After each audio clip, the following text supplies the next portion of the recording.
أنا قمت من النوم راح عليا صلاة العصر.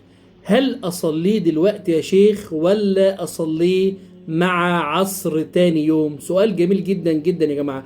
لو أنا دلوقتي فاتتني صلاة أو نمت عن صلاة، أصليها دلوقتي حالا أول ما أقوم من النوم أو أول ما أتذكرها، ولا أأجلها لتاني يوم؟ يعني مثلا أنا فاتتني صلاة الظهر العصر، يبقى خلاص أصلي الظهر مع ظهر تاني يوم والعصر مع عصر تاني يوم.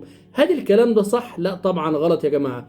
النبي صلى الله عليه وسلم يقول: أي أن العبد إذا نام عن صلاة أو نسي صلاة فليصليها إذا ذكرها، لا كفارة إلا ذلك. يعني إيه؟ يعني أنت دلوقتي نمت عن صلاة أو نسيت صلاة، أول ما تفتكرها تصليها على طول.